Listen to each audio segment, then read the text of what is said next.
Muito boa tarde a todos os seguidores das nossas páginas. Eu sou Gorete Nipuro, estou aqui para desenvolver mais uma conversa do Chá do Empreendedor. O Chá do Empreendedor é um espaço criado pelo Grupo BNBC que vem para responder e sanar algumas dificuldades inerentes ao empreendedorismo. Bem, como das outras vezes não podia faltar, o programa tem como sempre um convidado de painel e desta vez não é diferente. Traremos um empreendedor nato que vem empreendendo desde muito cedo e que o mesmo tem muita história para contar e também muito a partilhar com os nossos seguidores. Nada mais, nada menos, temos como convidado de hoje o Dr. Bernardo Bomba Caetano. Muito boa tarde, doutor. Boa tarde, boa tarde. Vamos tomar um chá? Vamos. Muito bem. Esteja à vontade, seja bem-vindo ao Chá do Empreendedor. O mesmo programa fala sobre o conhecimento, habilidades e atitudes dos empreendedores cá na cidade de Nampula e também o mesmo vem para responder algumas questões que são colocadas nas nossas páginas para posterior serem respondidas e acredito sim, são muito bem respondidas e os mesmos saem satisfeitos. Bem, nada mais, nada menos, podemos começar a nossa conversa. Bem, esse espaço é reservado para ouvirmos do Dr. Bomba como foi e como tem sido a sua caminhada desde o tempo que começou a empreender, o que lhe motivou para começar a empreender e quais foram as dificuldades durante a sua carreira profissional. Obrigado. Boa tarde a todos. Meu nome é Bernardo Neto Bomba Caetano, empreendedor. Empreender é muito difícil e não foi diferente para mim. É difícil, se formos a ver por um lado, mas por outro é fácil, porque precisa ser procurado conhecimento, precisamos de ter conhecimento. Então, nos dias de hoje é muito fácil, porque as coisas estão todas abertas, tem instituições que é possível buscar e encontrar esse conhecimento, mas quando começamos foi mesmo difícil e passamos por inúmeras dificuldades. Como começar? Onde buscar esse conhecimento? Não é? Foi muito difícil, de fato. Uhum. E em meio a todas as dificuldades que encontrou no caminho, o que é que lhe motivou a, mesmo assim, continuar? Qual foi essa voz interior que sempre lhe dava forças a não desistir, apesar das dificuldades que teve no caminho? Insatisfação. Foi insatisfação mesmo. Queria mudar, não estava satisfeito, não é? No ponto onde estava, precisava mudar do ponto A para B. Então era insatisfação. Insatisfação, foco tinha que ter. Na altura era difícil começar, como até hoje é difícil começar, sim, mas começamos. O que me motivou mais foi mesmo a insatisfação. Não estava satisfeito, precisava fazer alguma coisa. Bem, doutor Bomba, falamos aqui da insatisfação, das dificuldades, mas eu acredito que os empreendedores, os nossos seguidores, vão ainda ficar com uma pulga atrás da orelha. Então, queríamos aqui pedir que nos detalhasse como começou a empreender no verdadeiro sentido. Tá bom? Comecei, já dizia, por causa da própria insatisfação, mas fui atrás de um emprego, e o gerente, o sócio-gerente desse estabelecimento, ele questionou: por que não abres uma empresa? Já és contabilista, formado, podes abrir uma empresa. Eu achei uma aberração, de facto fiquei triste, e ele sentiu que eu estava triste, quando ele deu-me uma oportunidade para trabalhar numa outra empresa de sobrinho. Mas pelo caminho, quando ia deixar civil, fiquei também Fiquei muito interrogado, fiquei triste, confuso. Na verdade, o termo correto é que fiquei confuso. Porque é que ela havia me dito que tinha que... Senão até sequer humilhado, né? Não dizia humilhado, mas confuso. Fiquei confuso. Foi um sentimento mesmo de confusão na cabeça. Entre aceitar emprego ou começar algo que eu não sabia, nem sabia como começar, onde começar. E no lugar de ir a tal instituição, que eu tinha que deixar o meu CV, fui procurar onde é que se abre uma empresa. Indicaram-me que era no baú, fui ao baú, fui saber dos procedimentos, e lá me disseram que era abrir uma consultoria de contabilidade, deve estar inscrito na ordem dos contabilistas. Naquele mesmo dia, procurei onde é que fica a ordem, fui saber dos requisitos, me lembro até como se fosse hoje, tinha que pagar a joia e a primeira prestação, né? Sim.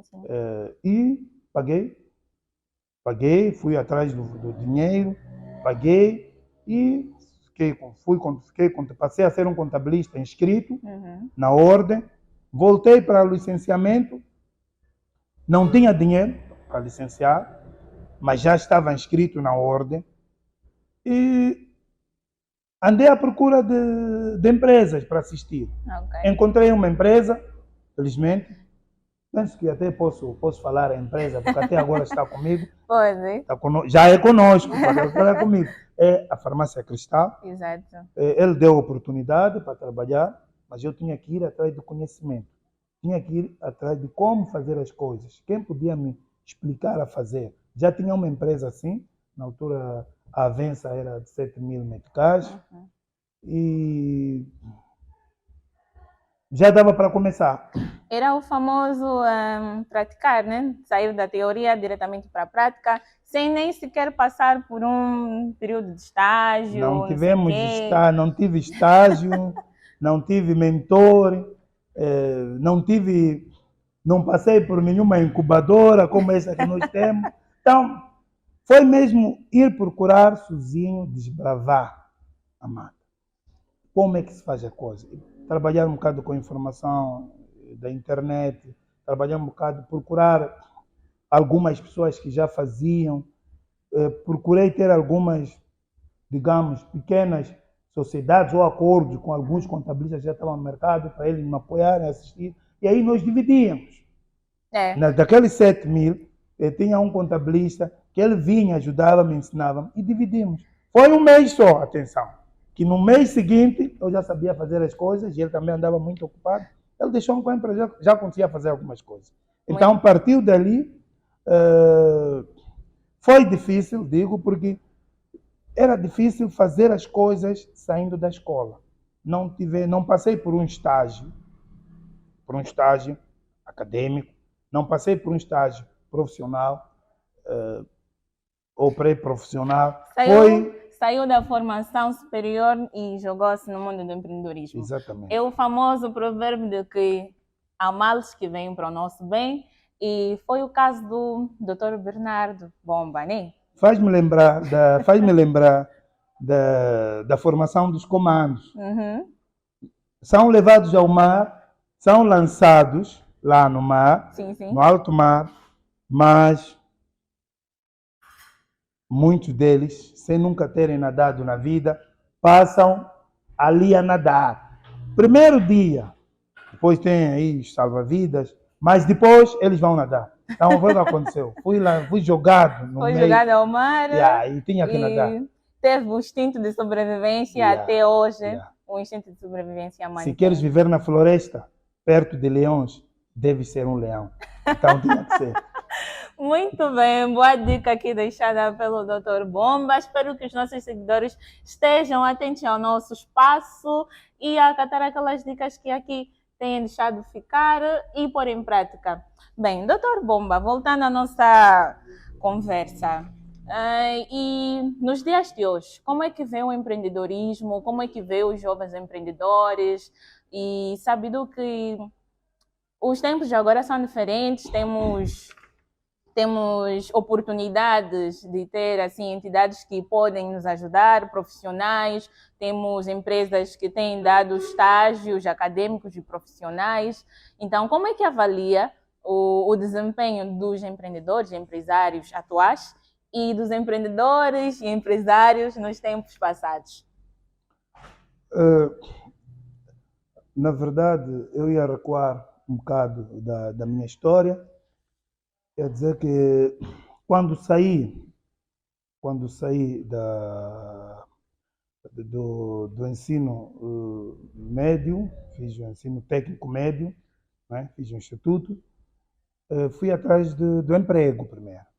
Fui atrás do emprego e não aparecia nenhum emprego. Eu andava com o currículo, por isso eu conheço muito bem, quando vejo jovens com currículo a virem deixar, eu conheço aquilo, porque eu fui um dos que passei muito mal. Viveu Até isso na voltava a pele, pôr o currículo 2, 3 vezes na mesma instituição. na esperança de ser chamado. E não esperava ter vaga, ser anunciado uma vaga. Eu ia deixar mesmo o currículo, ia deixar. Já tive uma situação de alguém que me conhecia, que trabalhava numa instituição, falou para um amigo: estamos cansados de receber currículo daquele. Sempre anda a mandar no e-mail, eu mandava.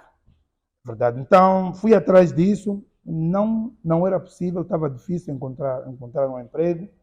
E o único emprego que fui oferecido foi de motorista. E aceitei. Fui trabalhando, mas por causa daquela insatisfação, continuei a estudar. Era motorista de dia, né, no período da manhã, é verdade que se trabalha na hora normal do expediente, e no período da noite ia à faculdade. Ia à faculdade, estava a fazer História Política e Gestão Pública, o famoso IPOGEP. Seria um historiador, história mudou o rumo. Presta um pouco de atenção. No Instituto Médio fiz Mecânica de Reparação de Automóvel. Sim, sou técnico médio de manutenção e reparação de automóveis. São tantas profissões. Depois fui fazer a História Política e Gestão Pública. Não terminei, estava no terceiro ano, e pronto, estava fazendo Uniasa. O contrato lá terminou, tinha que voltar a Nampula, porque não tinha como continuar lá no Uniasa sem trabalho. Então, voltei a Nampula e foi possível encontrar um trabalho aqui. Logo de imediato pus-me a estudar, porque havia uma confusão dos documentos virem do Niassa para aqui, então estava a perder um bocado mais de tempo. Quando vi essa oportunidade, que também achei que era importante, se calhar o destino me puxava para lá. Sim. Então, fui fazer a contabilidade e a auditoria. Muito bem, é uma história e tanto, e isso motiva mais aos jovens atuais, é bom. E contou-nos muita e tanta coisa, mas em meio a esta conciliação de trabalhar, estudar, fazer um e aquele outro curso, o que é que mais lhe marcou durante esta toda fase, né? Digamos assim, de experimentos da vida? O que marcou mais, como estudante, trabalhador, na verdade foram duas coisas.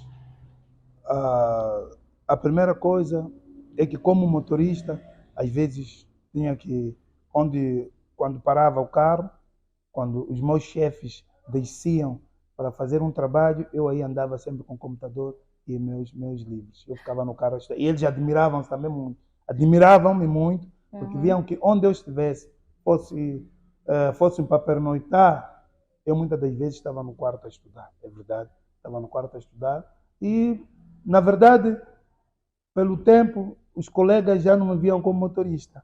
Por quê?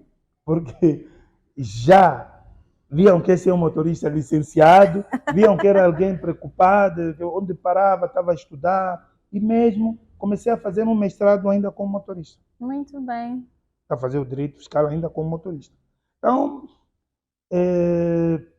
isso, uma das coisas que marcou mais é isso, quando me lembro desse episódio, de eu ter as pessoas estarem a trabalhar, eu sempre aquele momento era momento para estudar. né? Não foi daqueles que deixava uma brecha, vou deixar para depois, não sei o quê. Não. Sempre foi alguém com objetivo. Não, porque não tinha como, não tinha Uhum. como. Eu tinha objetivo, estava a sentir que estava um bocado atrasado, precisava correr, precisava fazer as coisas acontecer. Devia correr contra o tempo. Eu sabia que eu tinha que fazer a minha história. Eu sabia, eu não olhava para os lados, eu sabia que aqui eu tenho que. Se não fizer por mim, mas sim, ninguém fará. Ninguém iria fazer, eu tinha que voar. E tinha que voar, mas não havia. Era tipo um pássaro sem asas, mas ter que voar, eu tinha que voar. Um outro ponto que marcou também foi uma das vezes que tinha uma relação um bocado amarga com o superior, e que ele sempre criava condições. Isso acontece não só por causa de relações amargas. Há superiores que por vezes sentem-se ameaçados com o crescimento dos seus colaboradores. Sim. Então, ele sempre criava implicação que era para eu não poder continuar a estudar. Sempre que ele descobrisse, tomasse conhecimento que eu tenho uma avaliação, ele marcava a viagem e o motorista alinhado tinha que ser eu. Exato. Então, uma das vezes eu tinha exame, ele sabia que eu tinha exame, podia conduzir, ele tinha autorização para conduzir, conduzia às vezes. E repare que quando ele não tivesse interesse, não é, nesse tipo de situações de prejudicar ou de contradição, não sei se era prejudicar ou era contradição, ele conduzia sozinho. Quando sabia que eu precisava da ajuda de custo, precisava daquela viagem, ele não me levava. Mas quando ele soubesse que eu não iria querer viajar, neste momento eu era alinhado, estaria na linha de frente, os programas eram feitos em função disso. E uma das vezes, veja que tive que pôr gesso. Fui ao hospital por gesso mesmo, para não viajar. Cheguei ali. Chegou a esse nível. Cheguei. No dia da viagem, apareci lá com gesso. Então não viajei, mas também foi difícil aturar aquele gesso por 4 dias. Mas, enfim, são situações da vida, são situações aprendemos com isso, né? Exatamente. Não, por isso mesmo que hoje nós todos aqui estamos a estudar. E uma das coisas que eu faço é incentivar todos os colegas a estudar, né? Não pôr barreiras, admitir ou aceitar os pedidos de dar folgas ou dispensas. Quando o assunto é escola, a gente não dá o braço a torcer. Não, a gente não põe nenhum obstáculo aos colegas. Sempre que for um assunto a estudar, a gente incentiva. A gente sabe que vamos incorrer alguns custos na empresa, tentamos apertar, não deixamos folga. Mas a gente sabe que eles usam papel, vocês usam. Aqui papel, imprimem, impressão, encadernação, exato. Nós sabemos disso. Sempre tem uns então, 10, 15 minutos. Não deixamos 100% de folga. Apertamos um pouco, mas sempre com uma folga, né? A gente deixamos um bocado. Muito bem. Isso é porque é reflexo daquilo que eu passei. Estudei com muita dificuldade, então não posso criar essa dificuldade ou obstáculo para os colaboradores da BNBC. Fazendo uma retrospectiva de toda a sua vida, toda a sua história, toda a sua carreira profissional, e tendo em conta as suas metas que teve anteriormente, conseguiu chegar onde queria chegar? Qual é o pensamento? Olhando assim no espelho, fazendo uma retrospectiva, né, pessoal? Se cheguei onde queria chegar? Sim. Eu penso que não sei. Ainda está a caminho. Não sei. Porque eu irei dizer um dia que estar satisfeito quando puder apoiar os jovens. Porque se eu estiver a apoiar um jovem, eu sei que esse jovem amanhã vai apoiar meu filho. Exato. Então, se eu puder apoiar, saber que ensinei alguma coisa, as pessoas aprendem. Doutor Bomba, como é que foi o processo da constituição e legalização da empresa? Se no momento já tinha um espaço físico preparado para tal, se já tinha funcionários, começou com quantos funcionários, né? Não. No momento era one man show. One man show é um estilo de liderança do início do negócio, em que um homem só faz tudo. É o mesmo gestor, é gestor de recursos humanos, é coordenador, é motorista, tem que fazer limpeza no escritório, ele faz tudo. Então, eu era one man show. Então, não tinha funcionários e não tinha escritório. E como é que funcionava a empresa depois da Constituição? Na mão, na pasta. Eu estava na pasta. Depois de quando eu andava na pasta, ia atrás do cliente. Às vezes era difícil. Um cliente dizia, onde é que é o escritório? Não tinha escritório. Alguns... E não fechavam um contrato. Mas já perdi muitos clientes mesmo por causa de não ter um espaço físico. Bom, localização, porque tinha que marcar uma reunião no VIP, nos hotéis. Por questões de confiança também por parte dos clientes. Sim, isso aí não ficam à vontade em trabalhar com alguém que não tenha um escritório. Não tenha uma localização. Onde é que vai localizar? Quando precisar. Muito então, bem. O escritório era na pasta. Saiu da pasta para o carro. É uma história aí. Sim, tanto. Da pasta para o carro. Do carro, fomos conseguir um espaço muito pequeno, 3 metros, 3 por 2, por ali. 3 por 2, sim, penso.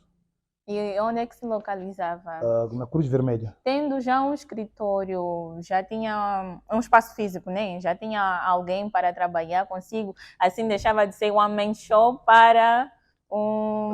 Na verdade, tinha um espaço, não é? Clientes ainda continuava tinha outro, mas não paga, às vezes praticamente eram 2, mas de confiança, de garantia que sempre pagava era um. Então tinha 2, o escritório, a renda era de 8.000 e nossas avanças, a avança garantida eram de 7.000. Então iniciamos assim e quando tivemos o espaço, foi muito risco. Hoje eu acho que foi muito, arrisquei demais. Porque depois de ter o escritório, tinha uns 2 estagiários, que até, por sinal, estão conosco, o João e a Lúcia. Sim. Eram estagiários onde eu dava aulas. E tínhamos esse déficit, né? Fizemos uma planilha ali de custo, tínhamos o déficit de 1.000 meticais. De 1.000 meticais olhando para a renda. Fora outros custos. Prontos, mas a renda já estava inclusa a energia, não é? A água, estava garantido. E tínhamos secretário, material do escritório. Sim, os consumíveis. Não, material do escritório mesmo, não consumíveis. Material do escritório, isso foi dado pela Cruz Vermelha, nós só tínhamos que trazer o computador e a impressora. Então, tive que vender algumas coisas para comprar. Isso é verdade. E decidi que tínhamos que fazer publicidade, né? Tínhamos que vender, porque uma empresa não vai funcionar sem vender. E nós tínhamos que vender. Como é que era feita? Por quem que era feita essa publicidade? Era bate-porta? Depois de uma semana, depois de termos o escritório, não é? Arrancamos com publicidade, fizemos cartas de apresentação. Fui procurar alguns modelos de carta de apresentação e copiei.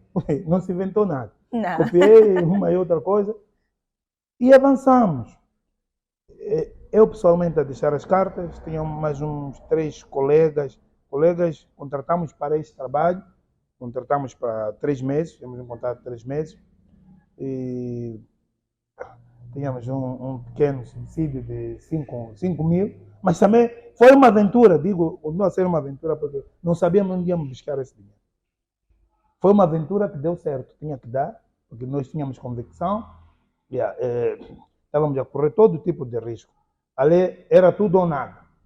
Então, os colegas saíam, iam distribuir as cartas, eu também saía lá, iam distribuir. Era um trabalho de equipe. Toda a cidade distribuímos cartas. Acredito que distribuímos, se calhar, andamos a deixar carta 2 vezes em alguns sítios.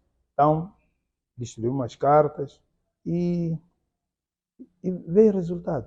Em uma semana, vamos ter solicitações. Então, conseguimos dinheiro para pagar o escritório, 3 meses, conseguimos dinheiro para pagar aquele pessoal, e em um mês já não precisava mais daquele pessoal. Não precisávamos, já tínhamos feito todo o trabalho em um mês. Também estamos a pensar que Era para fazer em 3 meses. Deixar cartas, 4 pessoas, numa cidade como Nampula, tínhamos um transporte, mais uma moto, alugamos uma moto que ajudava, né? Então, eu disse aos colegas que já terminamos e acordamos que não havia nenhum problema. Quem quisesse abraçar outros desafios poderia, quem quisesse ficar. E penso que 2 ficaram mais para cumprir o contrato, mas outra preferiu abraçar outro desafio. E ficamos. Começaram a vir muitos clientes, e até hoje não parou. Não parou, deu para crescer. Cometemos muitos erros e voltamos a cometer alguns erros, ou aliás, cometemos muitos erros, mas são erros do percurso e procuramos sempre evitamos voltar a cometer mesmos erros. Erros são inevitáveis. Todos nós, se estivermos a fazer algo, vamos errar. Mas pronto, não podes errar muitas vezes. Tem que se acertar mais vezes e errar poucas vezes. Então, aprendendo com os erros, a gente vai sempre superar, né? Eu procuro errar poucas vezes, acertar muitas vezes. Mas não digo que não erro, como qualquer um erra. Bem, as cartas foram respondidas com positividade, os clientes foram chegando e acredito eu que o escritório já não estava a responder com a carteira de cliente que a BNBC tinha no momento. Sim, como é que foi a gestão deste conflito? Eu acredito que ficamos naquele escritório volta de 2 anos, sim, se a memória não me atrasou, mas no fim já era complicado permanecer no escritório, aquele escritório, porque já venham clientes, tem uma conversa à parte, os colegas estão lá, ou os colegas têm uma conversa, eu tenho que falar com um cliente, alguém quer falar ao telefone, é o mesmo sítio muito apertado, estávamos todos, quase trabalhávamos na mesma secretária, e então tínhamos que arranjar outro sítio.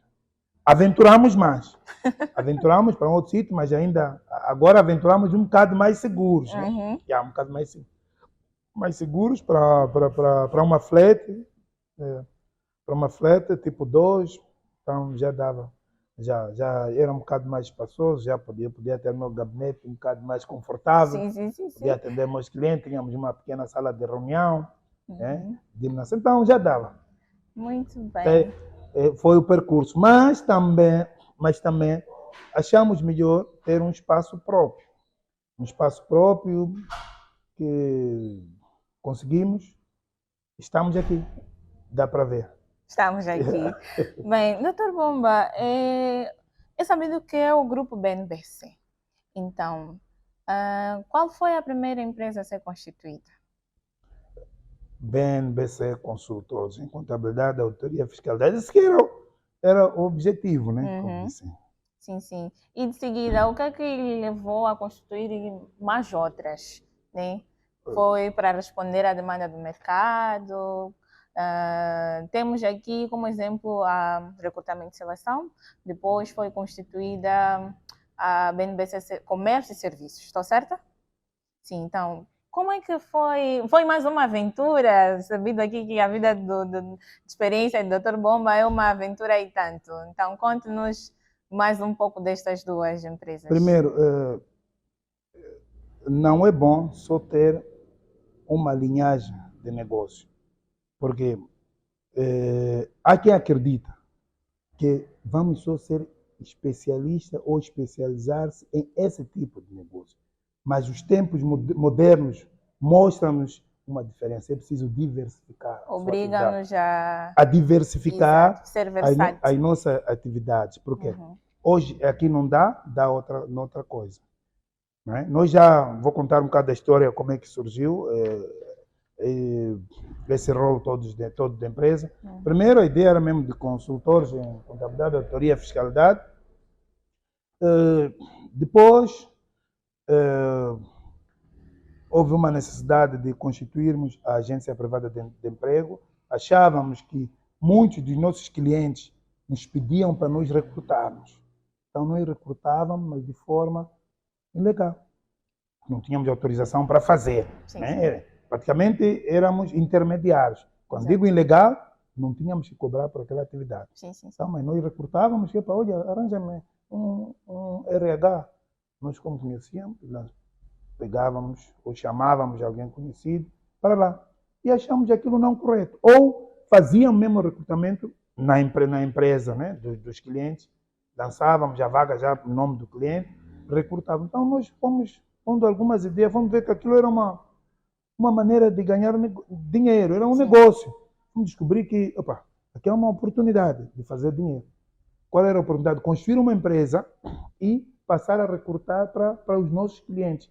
Né? Mostrar a eles que nós podemos recrutar. Até nós podemos ter esses trabalhadores, esses colaboradores podem estar, temos dois tipos de contrato, um cedência definitiva, outro temporária. Então, os trabalhadores podiam estar por cedência definitiva ou temporária. Caso é que cedência temporária é aquele que o trabalhador está lá, né, a prestar serviço, mas tem um contrato, ou a BNBC é que se responsabiliza em tudo. Exato. Então, a BNBC tem um contrato com a empresa de cedência do trabalhador, o trabalhador tem um contrato, o colaborador tem um contrato de trabalho com a BNBC. Então, e a outra era a cedência definitiva, em que passados 3 meses o trabalhador passa a prestar serviço, passa toda a responsabilidade ao cliente, no caso. Então, vamos ver que aquilo era uma oportunidade, porque a vida deve ser feita devemos aproveitar as oportunidades. Então, apareceu aquela brecha, aquela oportunidade, e nós achamos que vamos construir uma empresa para trabalhar nisso. Então, assim que surgiu a agência. E na altura em que pensou em criar a agência privada de emprego, a cidade de Nampula já funcionavam agências de tal serviço ou não? Constou-me que funcionava uma, mas depois fechou. Fechou por quê? Porque a agência é um negócio complicado. É um negócio, nós até agora, que Nampula arrisco a dizer que somos quase a única agência que está a funcionar em pleno. Mas isto por quê? Porque não dependemos só da agência. Se dependêssemos só da agência, fica às vezes 3, 4 meses sem aparecerem clientes. As pessoas preferem publicar as vagas por si próprias, às vezes, pessoalmente. Sim. Então, Maputo ainda existem, né? Existem porque o mercado é amplo. Quando criamos a agência privada de emprego, apareceu dentro da agência a necessidade de criar um projeto. Na altura nós chamamos de projeto. Ainda não existia esse movimento que hoje anda de incubador, mas nós já falávamos de incubadora essa altura. Sim. Por quê? Porque achamos que os jovens, muitas das vezes, vinham à procura de emprego, nós não conseguíamos responder toda a demanda era muito grande. Então, por via disso, nós aconselhávamos os jovens a criarem um negócio, a começarem uma atividade comercial. Aconselhávamos os jovens a fazerem essa atividade, a criarem o autoemprego, a irem atrás das coisas, a acreditar. Então começamos a ver que estava a nascer uma incubadora. E não só, também vinham jovens que, quando houve aquele movimento de abrir empresa, constituir-se, muitos jovens foram constituir-se legalmente como empresa, foram iniciar a atividade nas DAFs, foram se inscrever no sistema de segurança social, mas não sabiam que tinham obrigações em declarar. Tinham obrigações declarativas, mas eles, no total desconhecimento, não faziam. Por quê? Eu não vendi, então não posso entregar uma guia, né? Sim. Não posso declarar. Não vendi, não posso declarar ao INSS. Mas sobre isso vinham as penalizações. Nós sabemos que são por mês só, por não entregar uma guia na autoridade tributária, né? Nas DAFs ou na UGC, a nossa legislação fiscal penaliza. Penaliza a 3.500 a 65.000 por mês. Por mês. Esse é o intervalo. Então, quem não sabe, ficou 2, 3 anos. Então já dá para perceber como é que vinham, de rastro. Isso é para a autoridade tributária. Mas também é o INSS. INSS é a prestação do mês. Tem um trabalhador, prestação do mês, mais o salário mínimo do setor. Então, já dá para imaginar um jovem que constitui-se legalmente como empresa, envolvidos 2, 3 anos. Sem Não é? apresentar as declarações. Por Mero mero desconhecimento, desconhecimento, sim. por mero desconhecimento, total ignorância, né? Não sabe? Então, eles vinham com essa situação. Então, é aquilo também que nos impulsionou, foi o segundo motivo. Para dar oportunidade aos jovens de se constituírem como empresa e de trabalharem de forma legal. Outro, porque já vinham esses, passa o termo, desmaiados. Vinham desmaiados. É verdade. A gente só faltava abrir sepultura e pôr lá. Porque já a pessoa que está à procura de um emprego não encontra, acha que a oportunidade é abrir um negócio. Vai lá, mas não sabe que tem obrigações declarativas, né? Então, ele não declara porque não vendeu. E um dia, até esquece que tem uma empresa legalmente constituída. Ele vinha, quer abrir minha empresa. Tá bom, vamos. Senhor, vai à autoridade tributária, tem essa multa. Vai ali. Ou porque recebeu um telefonema da autoridade tributária. Então, criamos o projeto da incubadora de empresas. E achamos não só incubar ideias, tínhamos que também acelerar. É onde vem a componente incubadora e aceleradora de empresa. Que é primeiro para quê? Para, junto com os jovens, desenharmos modelos de negócio. Dar algumas formações de empreendedorismo, de gestão financeira. É muito importante a gestão financeira para iniciar um negócio.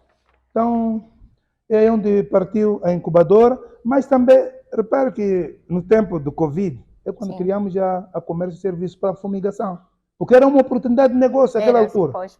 Então, nós vendo que há essa oportunidade, criamos a BNBC Comércio e Serviço para responder a aquela situação de fumigação, pulverização. Então, é preciso ser rápido, ser flexível. Né? Na vida da empresa, é preciso ser muito flexível, aproveitar as oportunidades. Até onde não existe, está lá a oportunidade. A oportunidade está em todo lado. Só que nós, às vezes, é que não conseguimos notar. Exato. Olha aqui, eu conversava há anos com umas senhoras ali na zona de... onde se faz a expensão de viatura. O que é aquilo? Rex, hein? Mas como é que chama aquela instituição que faz expensão de viatura? Parece IPO, né? IPO, é isto, é IPO, né? Deve ser. Sim, eu conversava com algumas senhoras ali. Olha, declarou-se que aquele era o último dia. Último dia de expensão. Então, que no dia seguinte iam passar as multas, iam recolher as viaturas. Então, estavam lá eu estávamos lá, éramos muitos, não é? E quase que dormimos lá. Então, eu chamei uma senhora ali, perto, olha, que não tem água, vocês podem vender água. Ninguém tem água aí em casa, põe no galão, põe no recipiente. Vende água aqui, só precisa de água para beber. Façam comida aí, chima com carapau. Para o pessoal daquela área poder se alimentar a partir das 12. Sim. E depois aquela área é a área industrial, né? Sim, tem muitos trabalhadores, então essa fábricas. oportunidade que nós devemos aproveitar. Exato. Sempre há uma oportunidade, se for a ver. É tempo de calor, faça gelinhos. Pode fazer gelinho. É uma oportunidade. Esteja ao pé de uma escola, faça badias, faça gelinhos para o tempo de calor. Então, é isso que não é preciso pensar assim muito rápido em grande. Para iniciar um negócio, às vezes, nós devemos pensar comprar, vender, porque às vezes não temos capital. Comprar, vender, que é para aumentar o nosso capital. Exato. E compra e venda é fácil. Podes ir ao mercado da resta com 1.500, começar um negócio pequeno, compra e venda. As pessoas, nós todos pensamos em grande.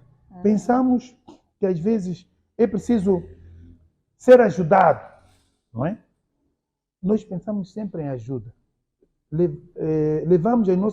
Transferimos a nossa responsabilidade para terceiros. Exato.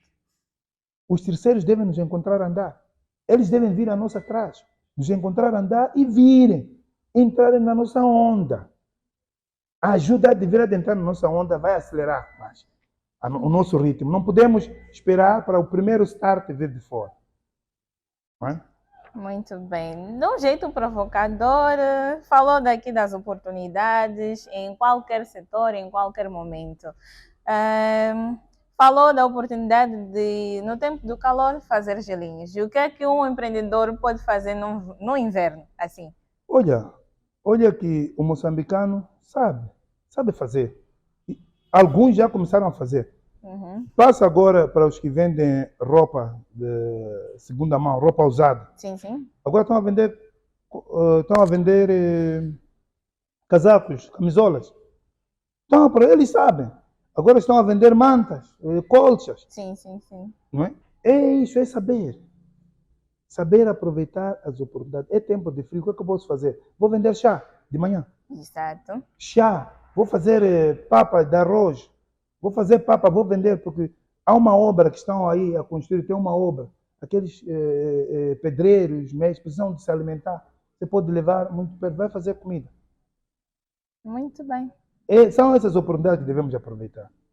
Exato. Então, vai fazer a compra e venda. Isso é para aumentar o seu capital, para futuramente desenhar um projeto convincente ou um projeto bem mais, um bocado mais estruturado. Para desenhar um projeto mais um bocado estruturado, precisa de facto de um capital considerável. Mas que não vou dizer quanto isso depende do projeto, depende da localização, depende de como queremos fazer.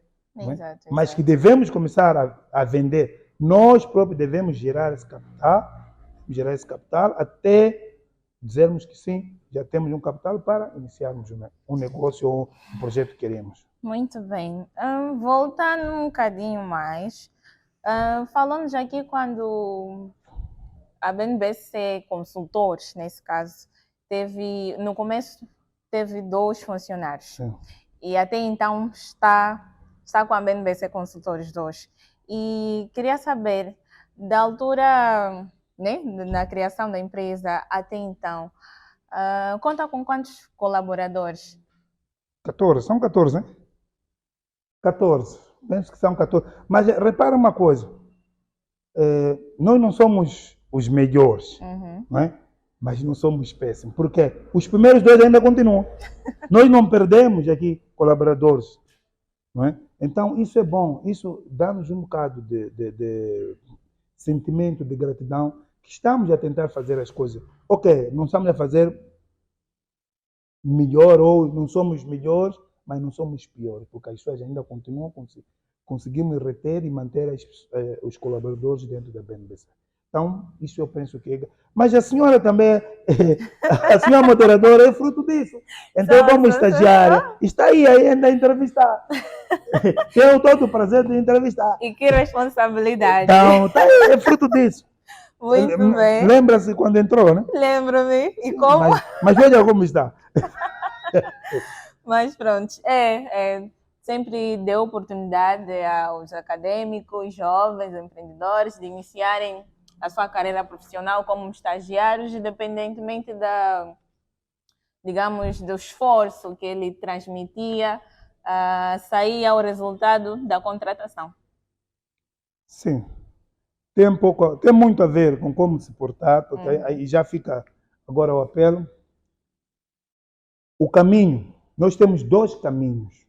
Um é o autoemprego, outro é o emprego, não é?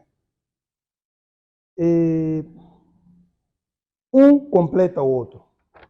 Eu posso estar no meu emprego, pensar em autoemprego e fazer as 2 coisas em simultâneo. Faz, é fazível, não tem nenhum problema. O que eu pessoalmente digo que não pode fazer, não pode estar só no emprego sem fazer uma outra coisa. Tem que ter sempre uma renda a acrescentar aquilo que ganha, porque de salário nunca não vai longe. Não. Então é melhor fazer sempre alguma coisa a mais. Tem 2 coisas, aliás, que devem ser feitas. Uma é fazer um pequeno negócio, um negócio por fora, não é? Que não interfira com a sua atividade principal. A outra é poupar um bocado do seu rendimento, controlar a sua estrutura de custos. Porque, para além de nós termos um contrato de trabalho, era suposto termos um contrato social. Okay. Contrato social é aquele que prevalece para além do contrato de trabalho. Temos contrato de trabalho, sim, isso é está ali regido. Mas tem um contrato social. Eu estou doente, minha mãe está doente. Pode não trazer justificação, 2, 3 dias. E também o colaborador ter, pois que eu não estou a mentir. E esse contrato social é aquele que diz que quando a senhora Gorete for a dizer que eu estou doente, nós não duvidarmos da sua doença. E por vezes achar, mas que ok, tem 15 dias por ano, mas excedeu 3, 4 dias, pode ficar sem trazer justificativo. Por exemplo, um colaborador que diz, perdi um familiar de X grau, tem dispensa, por exemplo, de 1 a 5 dias, depende de qual for o grau, tem que fazer uma viagem. Perdeu no Maputo. Aí prevalece, para além do contrato de trabalho, prevalece o contrato social. Pode dizer, não, vai, são 5 dias, né? Ok, de acordo com a distância, fica mais 3 ou 4. E não vamos nem descontar nas férias, nem vai ter, nem no salário, porque a gente vai saber que ele chama-se contrato social. Exato. Quando um gestor de recursos humanos chama os seus colaboradores, como é que está a andar a sua vida, um por um, procurar saber, não estou a ver bem. Por acaso, já falei com a dona Gorete, já lhe perguntei, não estou a ver bem, o que é que se passa? Tem algum problema? Então, esse tipo de coisa, a gente às vezes conversa com alguém, para saber o que é que está acontecendo. Para além dos, porque nós não nos fechamos só no serviço. Exato. Né? Nós E isso ajuda também na comunicação, no interação. desempenho, no próprio Sim, desempenho. Sim. Isso tem uma influência direta no desempenho. Então, isso conta. Muito bem. Bem, foi uma conversa e tanto, tivemos aqui muito a debater, tomamos de um chá muito experiente com um empreendedor nato e espero que os nossos seguidores estejam a gostar do nosso espaço e aproveitem tanto quanto nós estamos a aproveitar deste debate. Doutor Bomba, já mesmo no final deste espaço que criamos para desenvolvimento desta conversa inerente ao empreendedorismo e das experiências que teve como empresário ou empreendedora, queríamos que fizesse um breve resumo de como é que foi, como é que está a ser e como é que poderá ser caso poder seguir novos e outros rumos, quais seriam. E já ficar aqui alguma palavra de apoio aos nossos seguidores, uma dica, e para quem empreende, quem está a pretender empreender, quais seriam os passos a seguir, qual seria a palavra de apoio para esta pessoa não desistir? Primeiro, gostaria de dizer, ajudamos a quem quer ser ajudado. E por vezes é preciso trocar de direção quando a pessoa não quer ser ajudada. Nós vamos sempre ajudar quem quiser ser ajudado. E um dos maiores desejos é ajudar mesmo a muitos jovens, mostrar o caminho, fazer a ponte. Não é dar dinheiro, mas é fazer a ponte, mostrar. Né? Tem-se dito, não dê a peixe, né? A quem está com fome, dê anzol para ele pescar. Então, é dar anzol. Nós gostaríamos de fazer isso. Vamos nos sentir felizes quando pudermos dar anzol a muitas pessoas. Dar as instruções necessárias para que a pessoa vá à busca daquilo que pretende. Então, esse é um dos pontos. Mas, uma outra coisa é que iria ficar, seria, caros empreendedores, empreender não é nada difícil. Antes disso, nós vamos buscar conhecimento, devemos ir atrás do conhecimento. Temos obras, temos pessoas, podemos aproximar a pessoas que já fazem as coisas para nos explicar como é que chegaram até lá, não é? Sim. Nós aqui paramos, às vezes olhamos para alguém, não, ele como é que faz aquilo? Porque tem um negócio clandestino. Não, procura saber com ele, procura aprender com ele, não é? Procura aprender, não vai dizer, não, ele parece que, não. Ou, tens dito que aqui em África, quando um empreendedor dá-se bem, dizem, ou está na magia negra, tem uma magia negra, tem uma panela, ou está metido em negócio ilícito. Já começam os prós e contras em relação não aos procuram tabus. Saber como é que eu posso fazer para chegar, para seguir os passos. O que ele fez, não é? Então, isto, nós já acreditamos que os empreendedores devem pautar por isso, sempre quando quiserem empreender, irem atrás de conhecimento, irem atrás de pessoas, irem atrás de livros. Temos YouTube, vão ver, vão ouvir, né? Várias ideias e prontos, no fim, tomem a decisão. É preciso coragem também, né? É preciso coragem, determinação para avançar. Porque por vezes não vai dar certo. Nem todo momento as coisas vão dar certo. Às vezes que as coisas não vão dar certo. Mas é preciso aprender com os erros. Vamos errar. Mas é preciso aprender. É preciso trocar de direção. Quando a coisa não está a dar bem nessa direção, trocar. Fazer de outra maneira. Mas não desistir. Muito bem. Desistir é para fracos. Então, não desista, vá à frente, tenham coragem, não tenham medo, sempre dentro dos limites. Respeitem as leis, respeitem as normas, mas avancem. Avancem. E não ouçam muito. Não podem ouvir muito. Ouvir muito, quando eu digo, eu ouvir e querer fazer tudo. Okay. Por quê? Há pessoas que vêm com energia negativa. Vamos ouvir sim e conseguir separar o que é bom, o que é mau. Agora, ouvir muito é ouvir coisas negativas.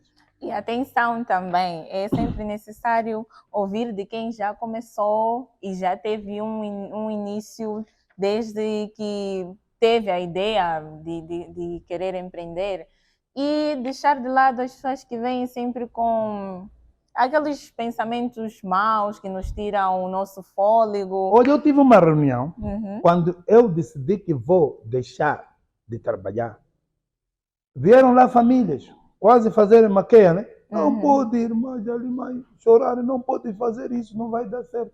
Até um tipo que trabalha na autoridade tributária veio me dizer, cuidado, isso não vai dar certo. Então todo mundo dizia que não ia dar certo, mas eu tinha alguma coisa que me dizia que vai dar certo. E hoje, como é que as pessoas que um dia puderam lhe pôr assim para baixo, como é que é olham normal, para eles queriam bem, né? Sim. Eles queriam bem, estavam com medo, essa incerteza, porque era incerteza, né? Que eles sentiam medo que o irmão não vai dar certo, depois se calhar eu ia voltar para casa. Então, era um sentimento mesmo de cuidado, né? De cuidado, de amor, era um amor. Mas eu entendia de outra maneira, eu tinha que avançar, né?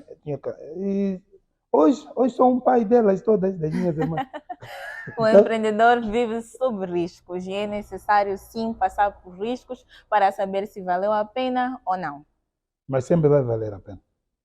Quando se fala da persistência, persistência é persistir no empreendedorismo, nos seus objetivos. O persistir é saber mudar de direção, saber recuar, saber dar um passo para trás quando for necessário, mas também avançar quando for possível. Então, o empreendedor tem que ser isso. Persistir é isso. Basta persistir, vai dar certo. É preciso olhar para o objetivo. O dinheiro vem como consequência do nosso trabalho. Primeiro é trabalho, mostrar trabalho, qualidade, não é? Depois vem o dinheiro. O dinheiro deve vir como resultado. Não ponham o dinheiro à frente para fazer isso possível. A gente tem dito, jovens, aprende. Há amigos que vêm aqui, queremos nosso irmão, nosso filho. Sabe o que eu tenho dito? Põe estagiário. Onde é que vou dar? Mas é dinheiro de chapa. Mas como é que ele estava a estudar? Fez faculdade, fez. Tá, deixa ele aprender. 2, 3 meses. O que vai aprender aqui é que vai lhe trazer dinheiro. Então, isso é tudo isto. Então, o empreendedorismo também. Então, o empreender não é só fazer negócio. Não é só trabalhar por conta própria. Empreender também é empreender na instituição que estamos a trabalhar. Inovando. Trazendo soluções para problemas. Não é? Então, também faz parte do empreendedorismo. O empreendedorismo não é só negócio, não. Sim. O funcionário público deve ser empreendedor. Quando se deve ser empreendedor, o primeiro empreendedor, quando tem o seu salário, é controlar a sua estrutura de custo. A partir do seu salário, controlar, não gastar de qualquer maneira. Ter programas, ter foco, ter objetivo, saber o que vai fazer, ter a tal educação financeira. Ele já é empreendedor. Está a trabalhar, está educado financeiramente, né? Ele já é empreendedor, porque ele poupa mais ou menos 20% daquilo que ele ganha. E contrator vai me dizer que outros recebem pouco, mas poupam. Poupar é poupar. Há quem recebe muito e não poupa também. Então, por até tem 100, 200 mil, 300 e não poupa. Então, empreender é isso. E daí quem está a poupar pode fazer um dia um negócio. Então, ele já partiu do empreender poupando aquilo que são os seus rendimentos para, no futuro, fazer um negócio. Então, o funcionário público, apelamos mesmo a partir do funcionário público, os privados, para passarem a controlar a estrutura de custos, só assim serão considerados empreendedores. Foi uma conversa e tanto, bebemos aqui de muito conhecimento por parte do Dr. Bomba, que é empreendedor e empresário, nada mais, nada menos que o CEO e fundador do Grupo BNBC. Foi uma experiência sem igual. Informar aos nossos seguidores que, a partir de já, né, entraremos como convidados empresários, empreendedores, aqueles que têm um pouco de sua história para compartilhar conosco, consigo, que nos acompanha nas nossas redes sociais, para saber e quem sabe lá criar esse instinto de empreendedor em si. Chegamos à reta final do Chá do Empreendedor. Aguardamos por si na próxima edição.